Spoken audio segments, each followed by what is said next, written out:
this is Nathalie Makoma et suivez toujours www.congopromotv5.com avec Raph Ngindo, The Big Boss. Surtout na Raph Ngindo wazana mupanzi wana vraiment ya États-Unis mboka ba exaucer mboka ba gladi. Raph Ngindo muto akangi États-Unis numéro 1 to kene na bango na système ba militaire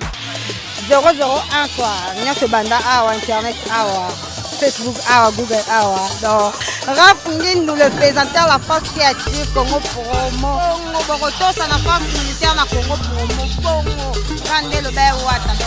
mais pas na tikoyo ba tout bandini. Allez voir Congo Promo TV5.com. Raph Ngindo, Congo Promo Nde. Donc au nom de Jésus-Christ, nous bénissons le Congo Promo. Amen. Merci à Congo Promo TV pour tout au nom de Jésus. Avec Raph Ngindo, Congo Promo ne tombera jamais. Piccolo Congo Promo Nde. Congo Promo TV5.com. Sans oublier son excellence Raph Ngindo. Ouais, balobi Raph Ngindo. Congo Promo toujours, grande puissance. Comment Raph Ngindo, Congo Promo. Congo Promo qui tokos net na film. Congo Promo babundana nango. babundana nango. Ski tuzakani na Boston wana Raph. Congo Promo. Monde entier international. Congo Promo numéro 1 Salam shalom peuple Didi de partout vous qui suivez cette grande émission la réalité chrétienne avec Yves, Ipan, tous. Pourquoi pas l'enfant de Dieu, directeur des efforts. Donc merci à toi, Gianni Célèbre Image Luanda. Et merci aussi à notre boss qui est Raph Ngindo, le boss américain. Et sans oublier les cordons qui assurent, les cordons Serge Piana. Voilà, nous sommes déjà avec le prophète Ézéchiel plutôt, j'allais dire Ézéchiel. Voilà. Donc c'est la continuité de votre grande émission, la réalité chrétienne. Voilà. Toujours continuer, naïe, par rapport à la question au Pesa Kibiso. Tout n'est pas à Moussa Nzambe. Voilà, tous années pour que tout continue. Tout ça, la continuité plutôt, j'allais dire. Émission Nabino. Alors bonjour prophète Ézéchiel. Bonjour papa Yves. Voilà, bonne santé et puis santé à l'église Moimbeza boni. Vraiment santé ils a bien et l'église les autres évolué bien, nyos ils a bien et Nangolo à Jésus. Voilà, tu as un peu éclaircissement par rapport à ma questionnaire et ça moi belé parce que ma question belé bande benga qui peut batona kibiso et balobi point d'abord il y a l'ifelo na moto oyo à tes mèches ou à tes plantes oyo à tes donc je crois ben on est perquis ce qui ni oba aussi batira na moto est-ce que yango qui comme m'appelle moto l'ifelo avant que tu dans la détail mususu vraiment Nzambe apambola bat nyonso ba kozwa libaku monene ya kolanda biso et kolanda pe moi connaissance oyo na ngina transmettre na batu parce que ça révélation oyo et utaki tout droit du Saint-Esprit soki bako douter yango l'un des jours bako mona elongi oyo na purification et puis bako mona elongi oyo mukola jugement bon mutu ndenge tozalaka boye toya na mokili mutakela biso c'est Dieu l'auteur de la Bible l'auteur de la parole yende mutakela biso atie biso na mokili puis atiele biso ba loi lelo tango nakendaki lufelu Nzambe a révélé kingai na moni enfer batu nyonso o bakoti lufelu ezali batu oyo baboyaka kotosa oyo Nzambe aloba oyo liloba na ye elobi Bible oyo bozomono ezali likolo ya table yango nde mutu ezali mot de passe po biso tokota lola soki boyebi kosalela o Bible lobi te donc porte na yo ekozofungwama te na lola okokota enfer. Tango tuni question bande comme soupe batuni mèche na koyebisa bango oui certainement que mèche ekoki ko conduire mutu dans l'enfer. Mèche mauvais habillement et komema mutu na lufelu. Ndenge nini ba perkir bande so ba tchaka d'abord na bandi d'abord na liloba oyo ekomami na mokanda soki batangi nga parce que tant nakendaki enfer na mituna na ki mingi koma na komona basi mususu na lufelu na ba mèche ndamba lobi moi so na condamné awa parce que acha mèche akufa na mèche na condamné awa na mituna na vraiment mingi mais pourquoi mutakoko ta lufelu kaka po ache mèche ndamba yebisinga lobi boy alobi Ézéchiel nyonso oyo nga na loba na liloba na ngai ekoya kate na randra mutu compte na o nyonso na loba na liloba na ngai soki mutu aboyi kotosa nde ayebisinga lobi kende fongola Bible tanga kende ko fongola livre ya 1 Corinthiens déjà na loba so batangi na 1 Corinthiens nde verset za mapesa ngai babandi kaka na verset na chapitre na yango 11 eza verset Yesu apesanga pona mèche parce que les mêmes versets oyo yango kondana ka basi nyonso oyo bakufaka na ba mèche na mutu parce que plante biloko nyonso oui mèche chapeau mèche plante chapeau pantalon maquillage tout oyo basi bachaka eloko wana eza condamnable dans la parole de Dieu. Soki bakufi lelo ba okende koto ba okende avant d'abord bakende en fer bakendaka na liemo babenga yango bifurcation. Bifurcation ezali lié eza lokola triangle eza esika moko ezokabola de nzela ezokabola nzela oyo ezokende vers le ciel ezokabola nzela ezokende vers l'enfer. Siko na kata bifurcation Zambe atia ba angelu wana bango baza ba ange moko baza kaka na instruction moko loi na bango ezali batu nyonso o bayaka batu tu omona bakufi bayaka kuna ozaloza pape ozalozali pasteur archevêque nani baleka na bifurcation siko na bifurcation ba ange wana bapesa bango ka mibeko moko mutu nyonso o akoya bakotala vie na ye par rapport na o ekomama na Bible o ka totanga oyo o batebele ba négligeaka Bible tant batali vie na yo so balana na Bible quel que soit don ozalaka nango na mokili ezalo sambela pona batu babika ezalo sanza même ba moto o balola mokili na ba miracle so ki vie na yo ekokana na o ekomama na makomi wana te ba pesio etumbu batindio na gauche kuna okende vers l'enfer sikoyo na mona mwasi moko oyo na uti pe kolobake il y a une musicienne akufaki dernièrement. Mais moi je l'ai vu en enfer. Batebele pensa qu'il est parti au ciel. Moi et puis belé se questionner moi par rapport à ngobe benga kibiso mais mutazaki na retraite abana ko sambela nzambe akufi. Il faut qu'il lola ndeni yako kineli felo. Nzambe wana nakoyebisa bana nyonso nzambe ke nzambe ye ajijaka mutu selon ba œuvre oyo mutu asali non selon don ou bien longité à prière ou bien longité à jeûne non nzamba juge mutu selon œuvre parce que œuvre na yo nde ekoyeba ekotalisa yo destin na yo nzambe ayaki ko révéler ngake eloko oyo est condamné pour ne pas beaucoup parler précisément sur ça parce que tu veux éviter ba problème bandeko basi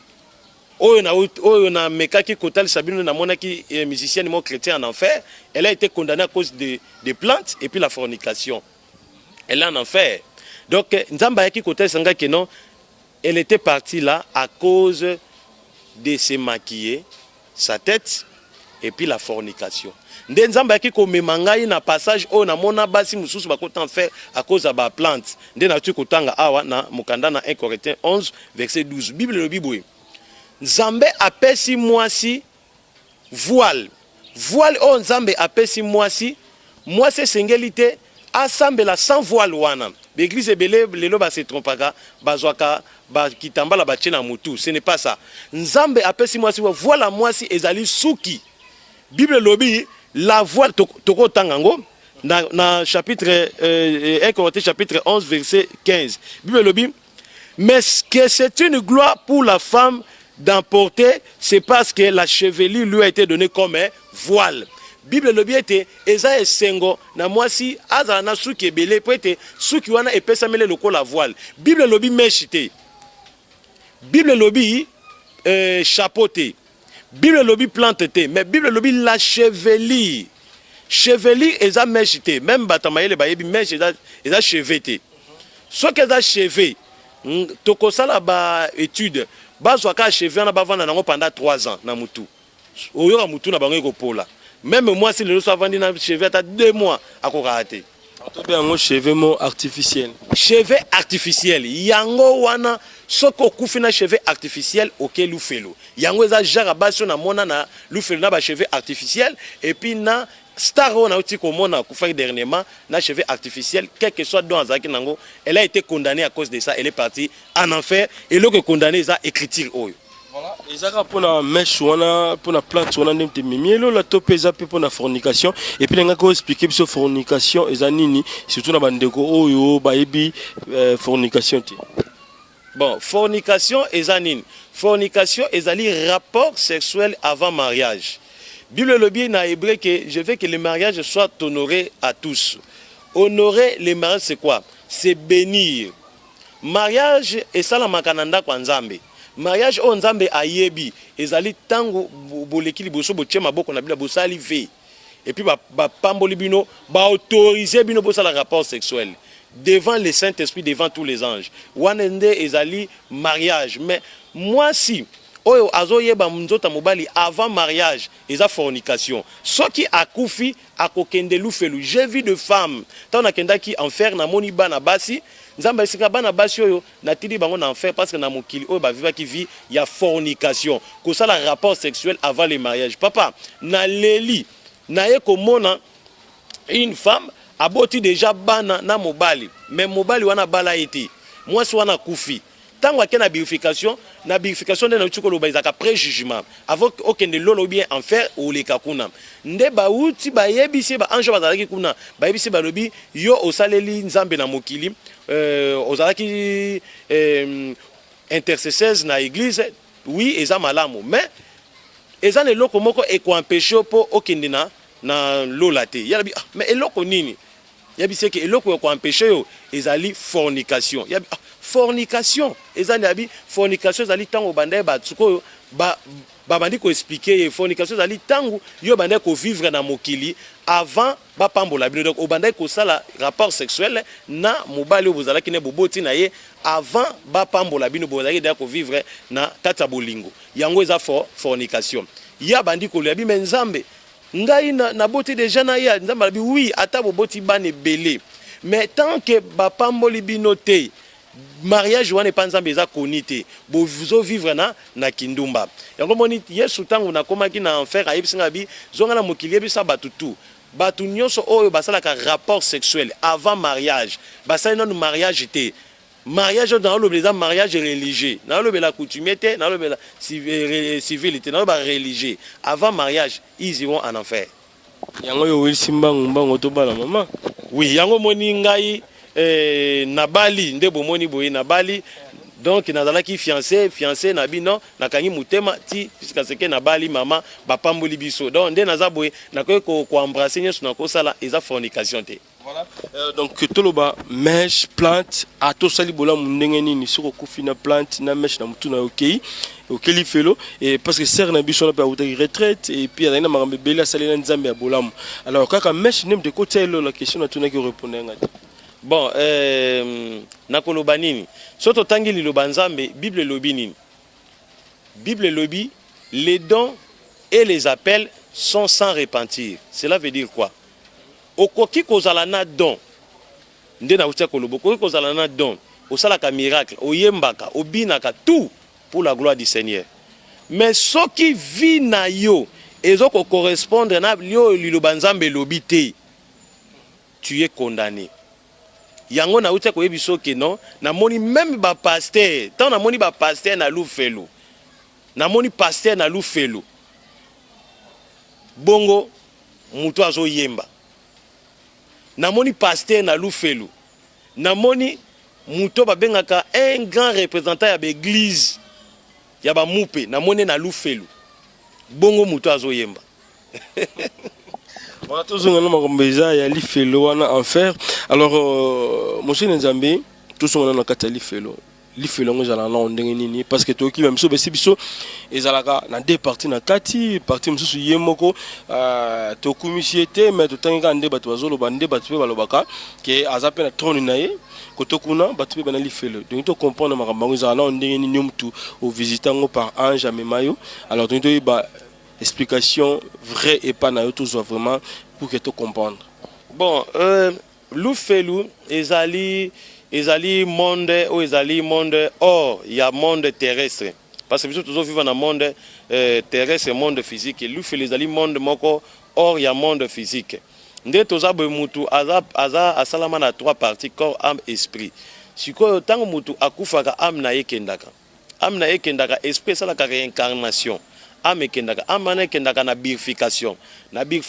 ezali bisika batu nyonso monaka bakufaka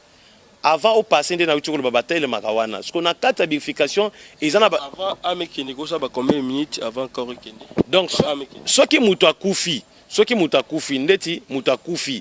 avant akende donc âme na ekende esalaka 30 minutes la 30 minutes wana na bino pembeni wana zolela zobenga wana tango bino bozolela wana za pembeni azotala ndenge bozolela wana tala ndenge ni bozolela esalaka 30 minutes après 30 minutes esprit ya mutu ebimaka plutôt ama mutu e déplaçaka tango ko déplacer ezalaka siko poto na kende monde de ténèbres na kende ki enfer nzamba atalisa ngai ba section et puis atalisa ngai ba partie parce que Satan a organisé. Il est très bien organisé. Jésus, notre Dieu aussi très bien organisé. Parce que Satan a des démons na ye o bayaka ko ba candidat na ye. Pondé to zakana mokilo yo, ils ont ba candidat ya enfer mais baza vivant. O diable ayebi que non, lelo soki akufi bakei. Baza vivant. Yango mona robeta même sete na bandeko nyonso baza vivant, bazote ya bango liloba nzambe baboya. Kaka liloba nzambe baote wana, voix mobimba ya nzambe yango na po bongola motema. Pour ceux qui ont il n'y a pas la repentance. Il n'y a pas le pardon. Parce que si vous déjà tout zolo likolo, akufi esili, oko senga nzambe bolimi se plus de 1 million de fois. Ayo gelote. Nde demo wana oyo Satan na comme na nickel Apollyon. Ceux qui muta kufi aibi ki waza candidat enfer, ayaka kozwaye. Ceux qui chrétien kufi aibi ki waza candidat ciel, nickel Apollyon ayaka te. Muta ayaka ce sont des anges. Ba ange ba yaka kozwa musala nzambe wana. Yango moni tant na kendaki même na ciel na yaki komona emeneya na lola na nzambe ayiko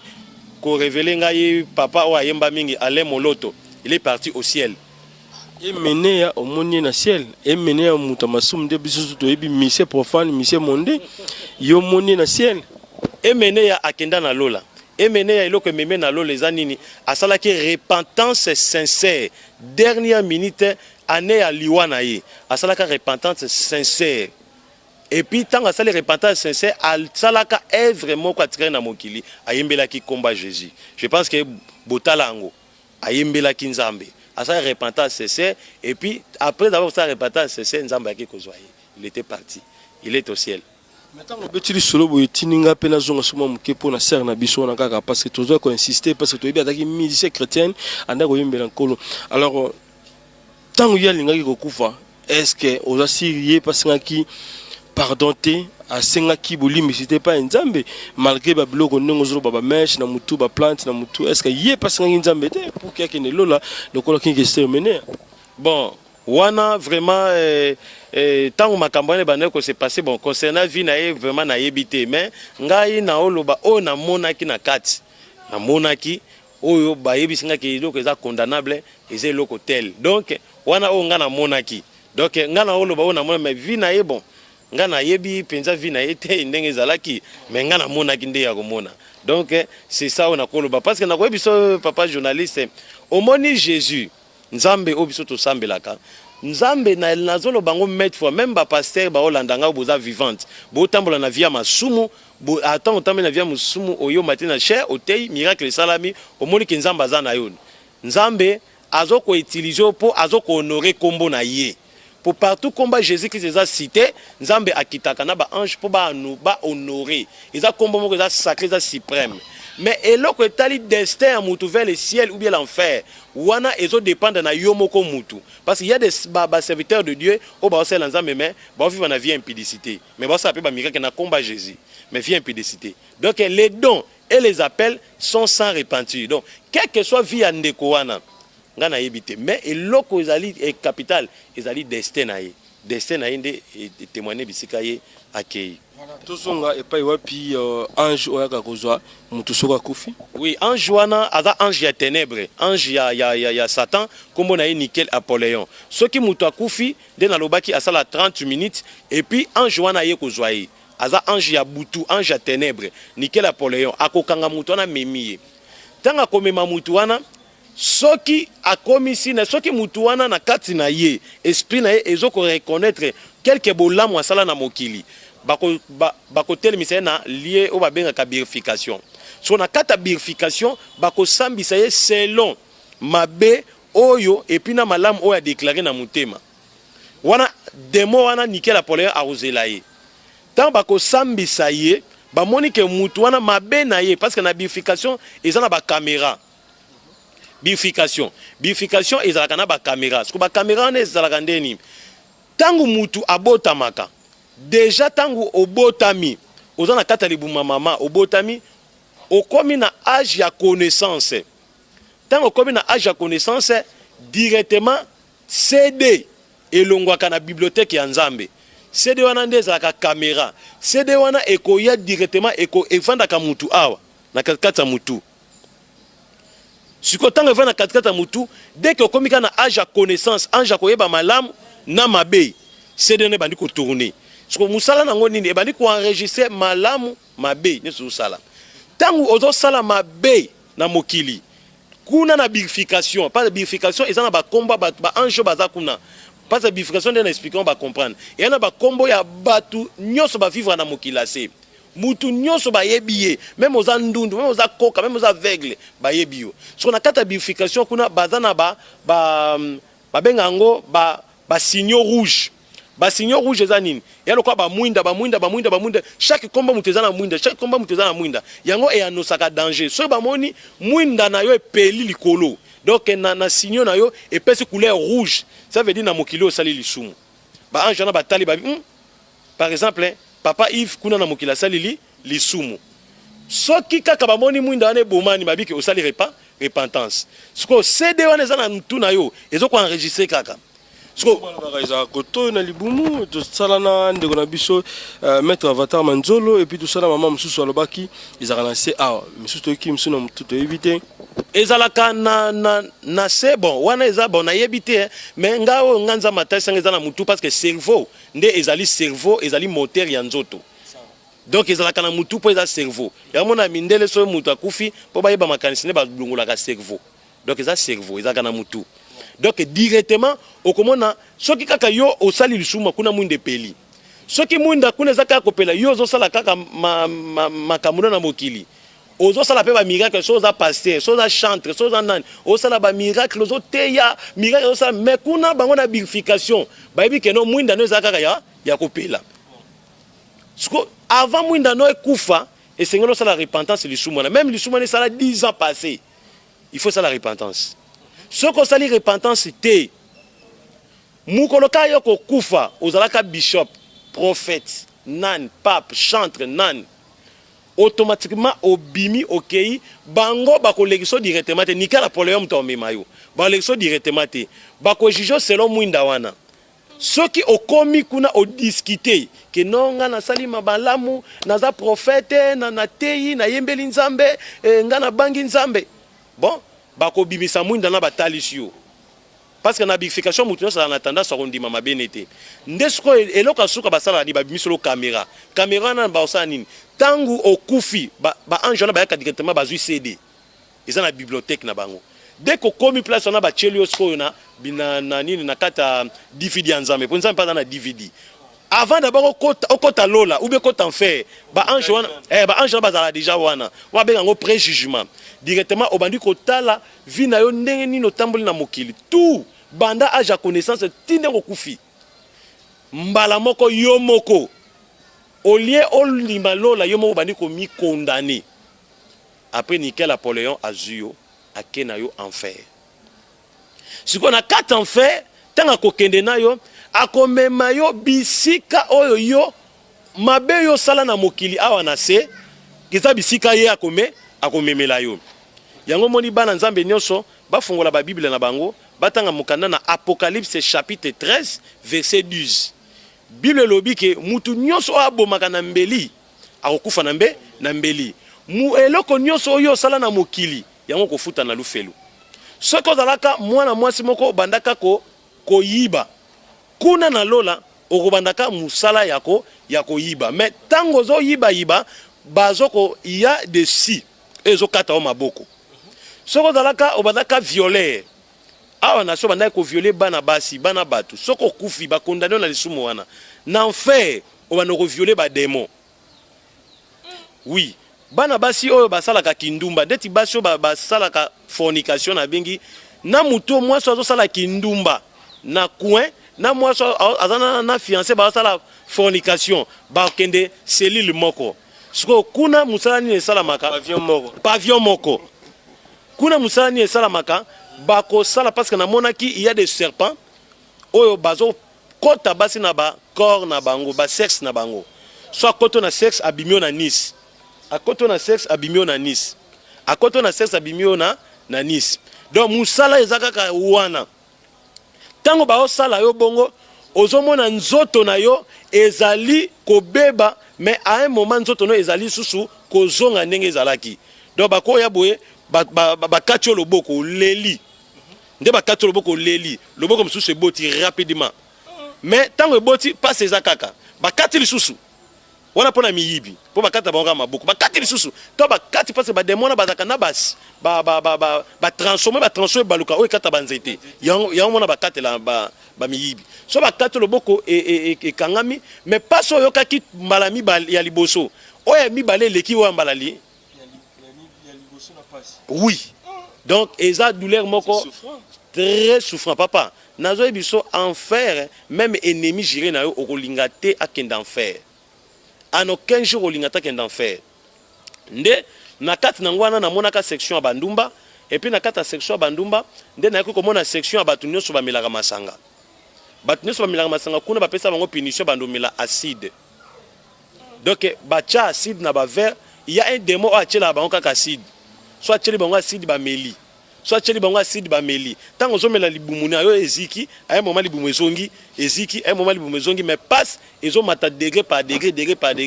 il y a des cris amers ba cris eza na lufelu même atoyi na yo ko supporter te c'est impossible d'abord ozana kata lufelu d'abord papa ba démon ngona nozo tala bango bozo banga pour faire expliquer biso no bazana ndengeni ba démon tango kotala bango ozo banga bango bazana ndengeni d'abord nako tango nakendaki enfer nakotalisa bana nzambe il y a un démon oyo kombo na ye Beelzebut azali seigneur de mouche ye azalaka nzoto na ye ezali ya nyama mais mutu na ye ezali ya insecte d'abord to moni nyama nzoto ya nyama mutu insecte papa na kibomoto boyo est-ce otelema wana okima mais na enfer mo okima ezate comme si il y a une force o etelemisio immobile ozaka wana yango esala nyonso osa même okobo ozaka na temps koboya te donc démon d'abord ozomona démon loboko démon eleki na nzoto na yo na munene siko okima ndeni papa ba démon ba pumbora bazali donc c'est vraiment horrible na moni bango bazo souffrir nde na kati ya enfer parce que enfer ezali divisé dans deux grandes parties tozana partie mususu eza trône ya Satan et l'autre partie ezali bisika ya tourment partie ezali trône ya Satan ezali bisika o Satan asapretaka asala ba entraînement asala ba projet pour abima na mokili ase afin que a combattre bato première partie sky moko avandaka oui bisika moko avandaka ce qu'on a kata première partie eza réparti na ba groupe ezali d'abord otobengaka il y a 4 princes au bazalaka na partie trône ya Lucifer wana ka tozolobela si enfer nde na monaki il y a 4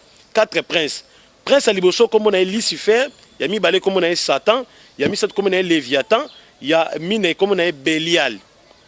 4 parties Lucifer Satan Léviathan Bélial bazali les 4 princes au bavandaka na monde des ténèbres au ba représentaka Lucifer na mokili donc Satan yemoko na mokili siko ayaka na sous forme ya 4 princes wana ndeti Léviathan atinda ye na mai Léviathan azali un grand chef de tous les sirènes ya mai ba sirène tout parce que ils en a ba musiciens parce que quand je suis allé au deuxième monde j'ai vu même des musiciens oyo basala ba impact na ba sirène ils sont là je l'ai vu donc na kati nango Léviathan daza représentant ya ba sirène tout mer Méditerranée et fleuve Congo océan tout Léviathan rivière même tout ce qu'on a ba petite rivière eloko ezalaka mingi na ba petite rivière parce que toza na ba sirène na ba petite rivière ezalaka donc ba petite sirène moko baza ba débutant nde ba tia bango na ba petite rivière et puis po oyeba ke ba sirène baza bisika wana omona présence mingi ya mingusu moni mingusu baza bangolo soko moni bango boza na mwa rivière na bino mwa bisika moko ya salité ya mai bomoni ba mingusu baze belé yeba ke nani ba sirène bazana so ba sirène parfait na bango ebenda bambisi bazana bango ya nzambe mais ce parfait na bango ebenda bambisi omona bambisi bayoane beli peki ba sirène bazana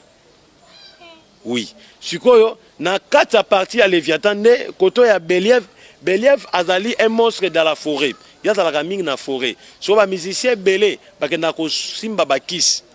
moni ndete ba musicien moko alobaki mokonzi ya forêt ba pacto basalaka na ba Beliève ba démon ya zamba ba démon zamba soki musicien koti déjà na kati ya suite wana ya forêt atali impact na musicien ya zamba donc yo atoza musique no eza ndenge nini ya ezalaka na top na kati ya région wana basalaka alliance na Beliève et puis Satan ye moko ye azali chef ya ba sorcier ali na ba sataniste et puis tozali na ba satanique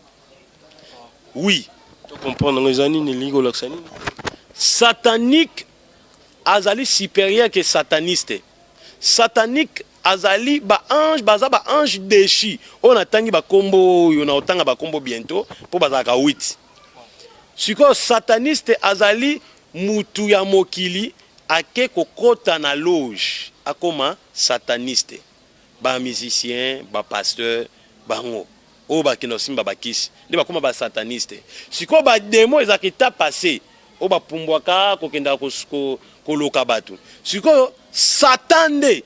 yesu kwa za lokola oyo nakolobela prince na ba donc lokola oui prince ya ba étape ya ba grade ba ndokyo na uchi kotanga siko soki yemoko diable aye sous forme ya Satan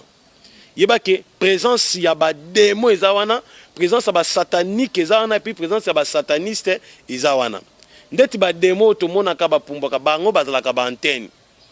musala bango ezanini batali yo oza na vie ya bien batali yo makambo ezo bonga tout bazui information wana bamemi yango sikoyo epa ya ba satanique to bamemi pa ba satanique ou bien ba sataniste nde ba sataniste bakoyeba kosalela ba prière mabe soki peut-être bango balongi yo te esengaka intervention moko ya Satan soki Satan kokite directement le diable en personne aye mokonzi ya ba démon aye nde na kata parti mususu tolobela Lucifer siko ye pas da prince na ye za nini ye aza na fonction ya nini otu nazolobela ezaka mutu moko qui est le diable mais aza réparti dans 4 parties siko Lucifer so ya zali prince ya ba religion parce que religion loge franc-maçon nkaka tout eza ndeyo ya christianisme mutaza nango hôtel nango c'est Lucifer. Je vous dis papa ngai Allah o batwa monde babengaka Allah c'est un grand démon mais batwa bakate moi je le vis Allah c'est un grand démon c'est un grand démon ce n'est pas Dieu c'est Lucifer azwaka sous forme ya nzambe abimi sous forme ya Allah ils adorent les diables il y a un seul nom c'est le nom de Jésus-Christ. Nde toye kolonga wana tana moni 4 princes nde suko nzamba yo tesanga les 8 sous-princes oyo ba travaillaka na 4 princes du diable. Avant ko mona ngana zo mo mukene likambotali Léviathan de Obaki Baza ba démon oyo pena ba konzaka mai alors na konza mai wana tango mone ba mission on peut le baza en vie baza na kitasa auto vivre na bango ensemble to bakenda parce que misusu ba utilisera ba tati wata misusu ba mami wata to peut avoir explication ya mami wata na tati wata et puis to yeba ba mission wana o ba salela ka makambo wana baza pe ka en vie net biso mami wata ndena na expliquer ki momi wata. Donc, momi signifie maman, water c'est l'eau. Donc, mami wata, donc mère des eaux. wana bazali na chef na bango aza mwana mwasi comme na Léviathan. Léviathan azalaka mutu na ye boyizaka mutu ya mwasi, nzoto boyizaka nzoto ya ngando. Léviathan. Sikoyo ba musicien belé bakenda kozwa force mingi pa ba sirène. Sikoyo ba sirène wana nde bazalaka na bango bazui formule à partir à Léviathan ba pesi musicien. Ceux qui peut-être un musicien a na posa zo beauté parce que ça na musicien moko azaka très beau. Beauté na ye wana eutaki pa ya sirène. Sirène mutape sa ye beauté wana. Parmi ba orchestre ya minene oyo betaka na kata Congo awa musicien wana kutu mikolo azoyoka na kutu takiti. Donc azwaka force beauté oyo azala nango wana azwango epa ya sirène. Mais ba te ko sala impact wana yaki kobeba yango moni sirène abwaki parce que sirène nde mutape sa bango bangenge ya koyemba mais ba inspiration. Eza na musicien moko ya jeune azo vraiment koningisa vraiment on nazo loba azo ningisa Congo surtout na musique na yada vraiment jeune et puis a comme na ba niveau moko ko sala ba album na ba artiste américain et nazo pesa ka ba sine pour bato ba comprendre et puis abinaka fort loketo soka bandi ko bina wa donc moité à travers kana demo moko demo wana à travers na loketo aza demo à prostitution tango abalolaka loketo abetaka molimo impudicité na kata ba jeune fille et puis après ba jeune fille toi kitoko bazaka wana kushaka na bango oui ote ba danseuse te ba jeune fille ba yaka ko yoka yokai kushaka na bango à travers loketo tango zobina loketo abimisaka odeur ya demo moko babengaka mengu soka bimisi odeur directement ba fille bazaka wana bazaka séduit yango mona yana ba film susu alinga musicien wana na niveau moko su soka ki banze mona badi kolela c'est un démon donc ça déjà séduit na kata magie wana parce que à part ça na équipe comme na nzembo moko ebetaki na betaka cri monde de béton hein oki cri moko ebetaka wana na bike bato bazo comprendre mission wana à travers na démon o babengaka Léviathan tabana démon babengaka Léviathan et puis vraiment ça m'a kambebelé ça m'a kambebelé OK toko kota toko fungola je vous dis eza grave bato nyonso bayoka kabanzembo eza profane soko boyebi ba musicien na bisika bakendaka mais boyoka angote baza ba grand sataniste na mokili. Voilà, avant de te la mambia, oui, sous-prince, au Bétel Kibiso, nous t'oyez aussi Nabanyama, Bamboua, Baniaou, même animaux volailles, Banyamo, Batambola, parce que Batum, Banga, Pebandeke, Banga, Bamboa, Banga, même Baniaou. Est-ce que Bademon peut utiliser Babilo, est-ce que Banga peut sous forme Yabanyama? Oui, na 2008 nakendaka na monde des ténèbres avant d'abord na banda église na ngai nakenda na monde des ténèbres na 2008 nakota ti na monde des ténèbres nzambe mutamemanga na monde des ténèbres tant on a comme na kata monde des ténèbres na mona batu nyoso balata noir ce qu'on a bambuzu na bango batie caché à 666 so na kata bata balaka milongo donc mutamulai batemsi batu selon taille sa taille à mutu mona mutamulai donc bazabu bango tout habillé en noir ce qu'on banda ko sala réunion ngamba moko na ye ko se retrouver na côté na kata réunion wana tant na côté na kata réunion wana vraiment j'ai vu les diables batu bakasaka ye azali elongi mabe c'est un grand beau gars mais c'est très séduisant je le vis quand je le vis azo tenir réunion moko na ba demo pour pesa ba mission ba kendo sala mabe na mokili mbala moko na ye komona na sima ya ba demo na moni ba mboa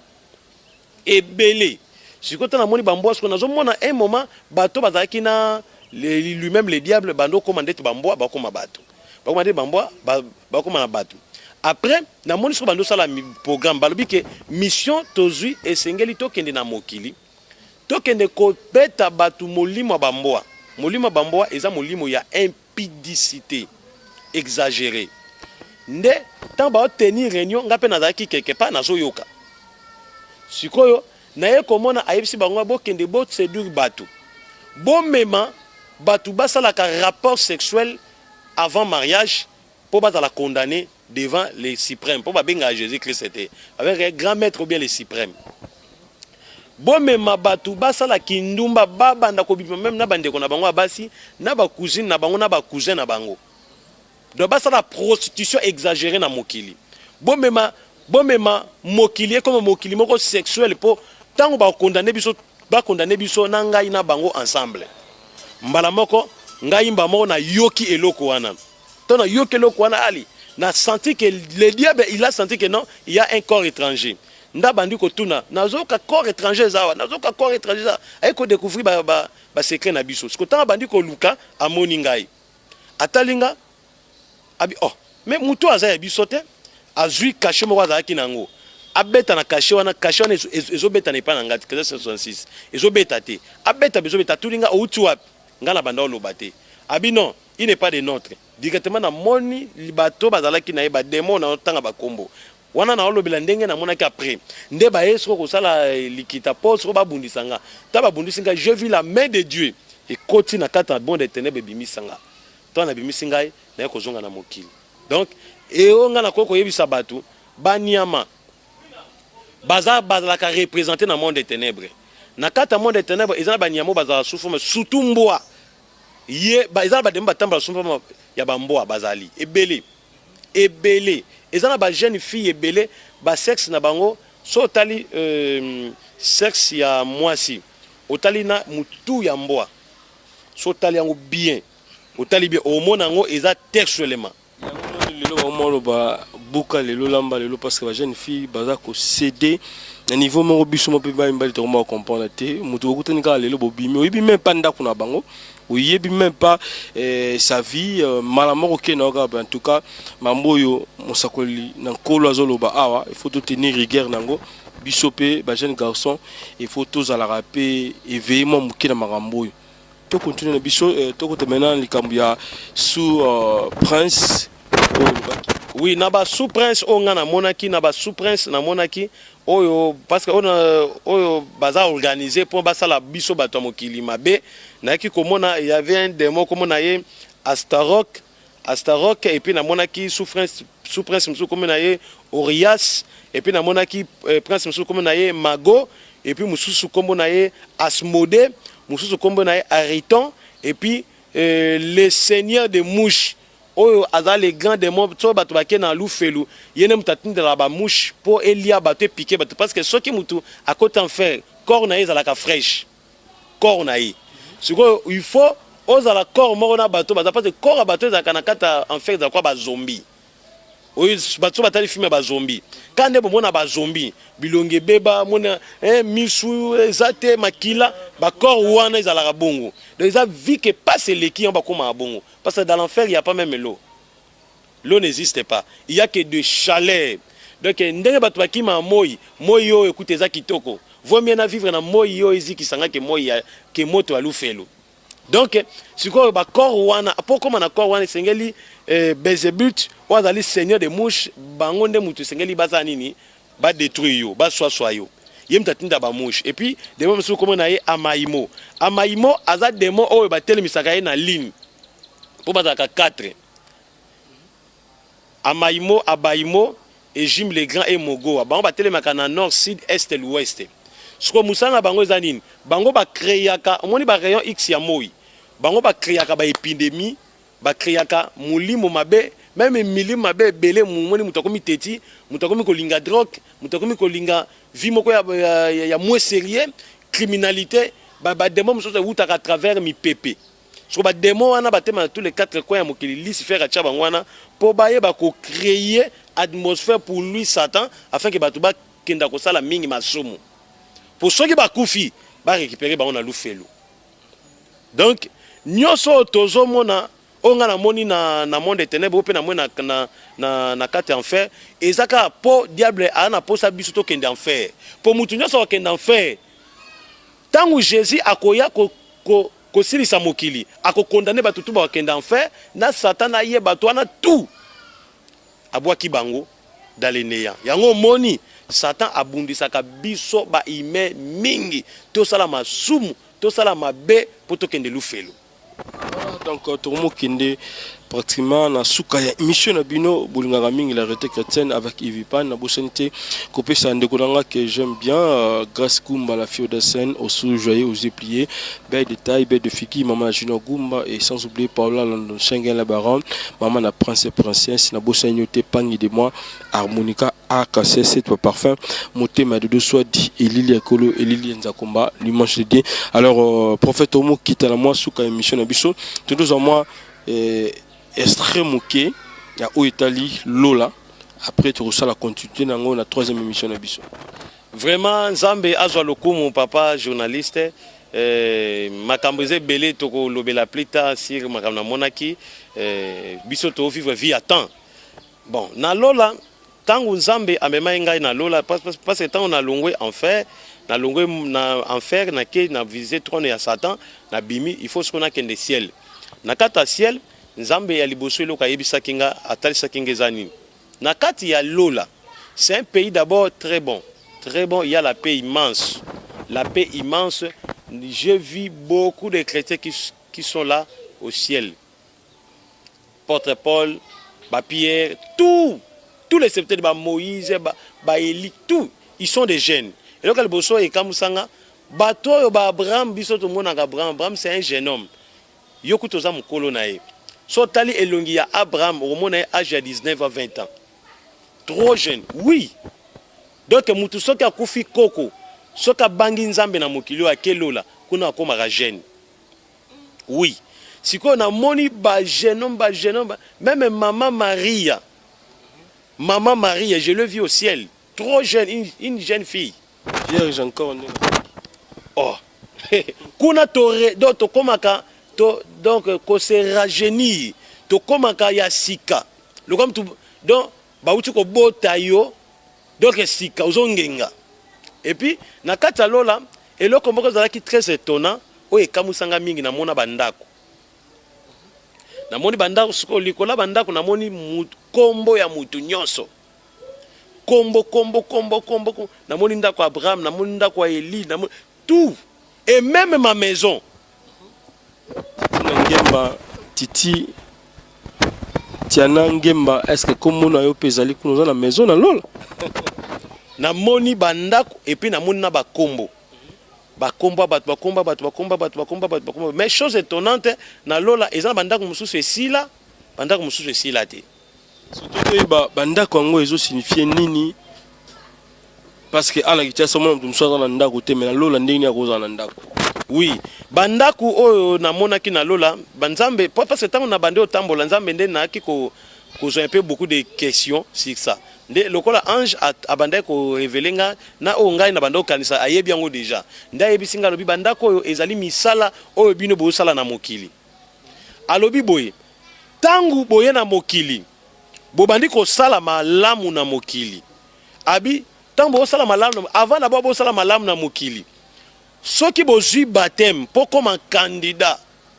donc baye bako créer le place nationale. Il faut un baptême na combo ya Seigneur Jésus-Christ.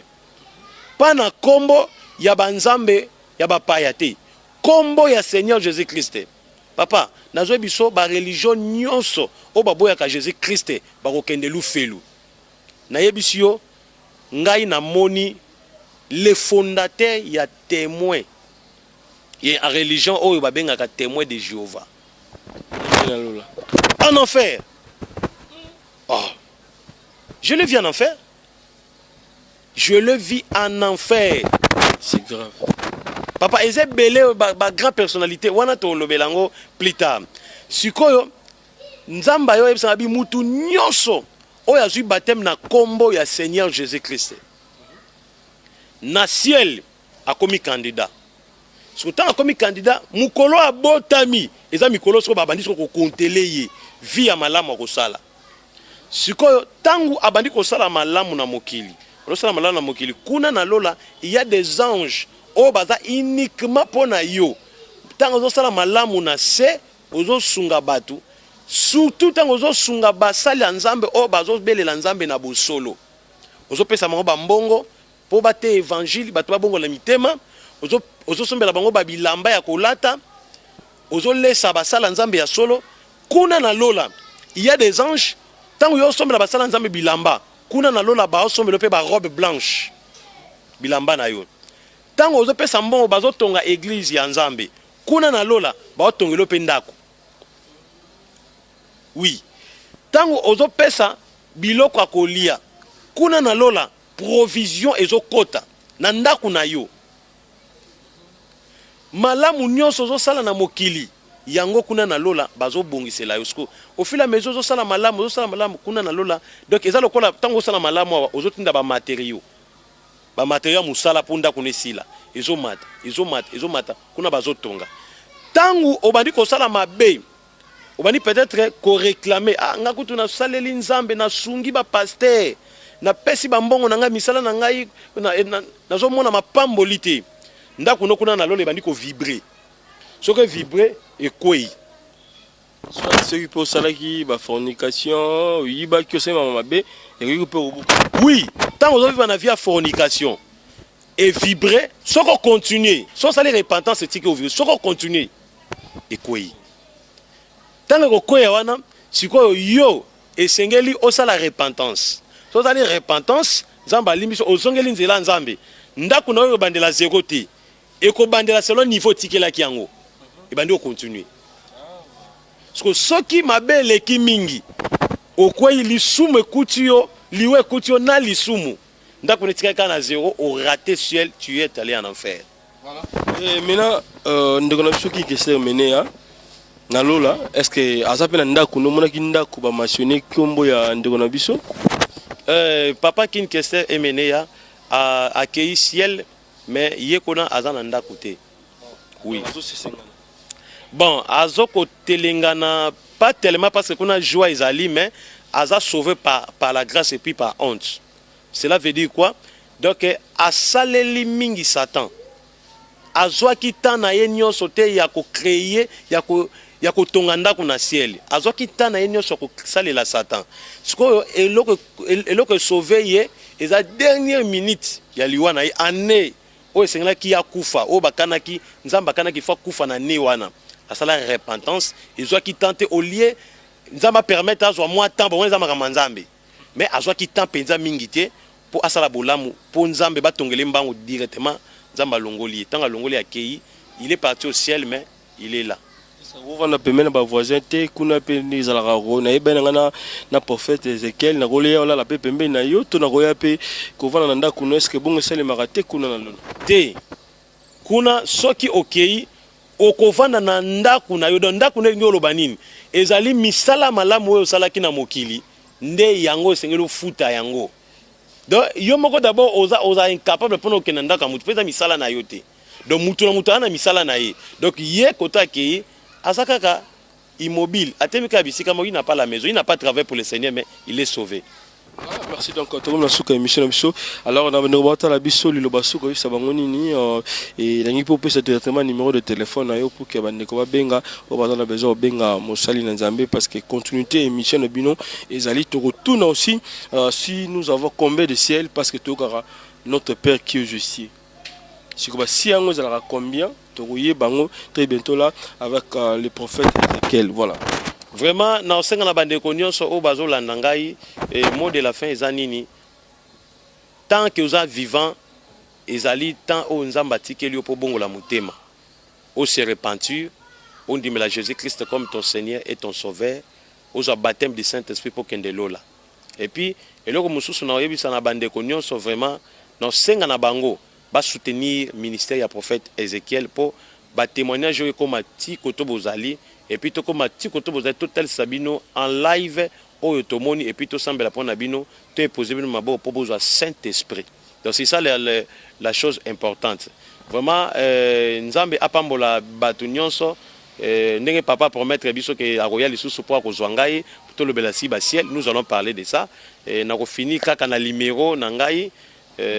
ngana za tida ko sambela pona batu na prier à la fin na ebike batu bazana posa na yango na ebiso prière to sala ki na émission à liboso plein de gens m'ont appelé ils sont guéris plein de gens sont guéris. Vraiment, merci papa journaliste. Numéro nanga ezali 00243 81 61 96 772.